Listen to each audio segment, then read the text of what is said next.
الجولة السادسة المثيرة، وخصوصا بعد فوز أتلتيكو مدريد. الريال في بداية هذا الموسم، وبالنظر أيضا لوضعية ديبورتيفو ألافيس مع 5 بالإصابات على غرار توني كروس، مارسيلو وكذلك بنزيسكو وسيبايوس. في الجهة اليمنى لوكاس فاسكيز، في الجهة اليسرى ماري بياين وكذلك إيلي في وسط الدفاع ميدريان. وانطلاقا هناك على الجهة اليسرى عن طريق اللاعب بورغيد، كرة خطيرة، التوغل، وضع التسلل لها الحكم المساعد، والا كان مسار الفريق الباسكي والتوزيع في القائمه الثاني. الراسيه، الحكم يقول خطا لدفاع فريق ريال مدريد من منير الحدادي في القائمه الثاني. خطا لصالح، يتلقى بطاقتين صفراوين رونالدو يبحث عن اسينسيو، خطيره الكره، بابا سيبايوس، التسديده، جول. فعلها داني سيبايوس في اول مباراة له كاساس يفتح مجال التسجيل للريال.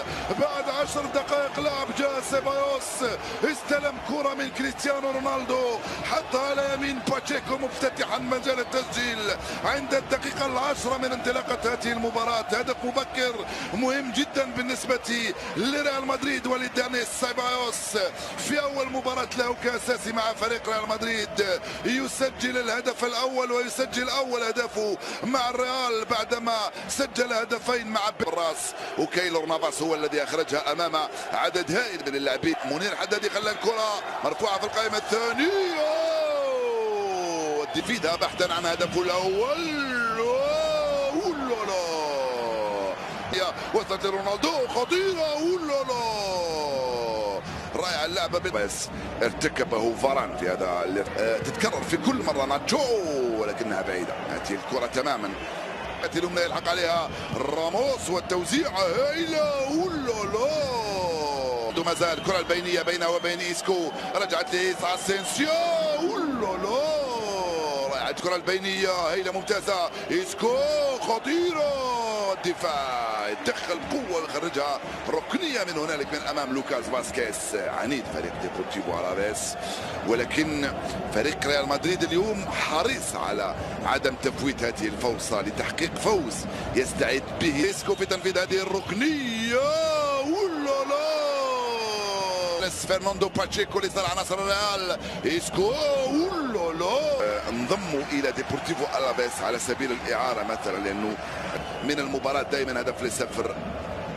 صعبه المباراه على عناصر الريال، لما نقول صعبه نقصد ليست سهله، ويسجل قال له لا. إيسكو مره ثانيه في تنفيذ الركنيه للريال، والدفاع في اتجاه الرؤوس، اسينسيو نفذ الركنيه، والدفاع ما زالت الخطوه بس للريال او من الريال لديبورتيفو ألافيس.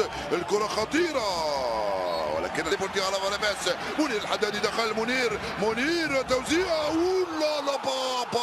با جول. يا سلام على هذا الجول، من اروع ما يكون. جول جول جول جول جول، يا له من جول يا كايلور نافاس، حطها لك في الزاوية 90 في الوقت الذي كنت أقول بأن نتيجة هدف للصفر ليست مطمئنة تماما. جاء مانويل غارسيا وسجل، وسيباس با جول. فعلها سيبايوس وسجل الجول الثاني.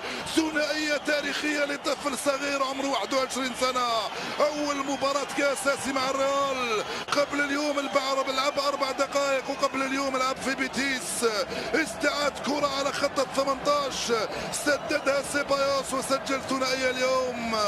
دانيال سيبايوس في أول مباراة رسمية في الريال، وفي وقت لا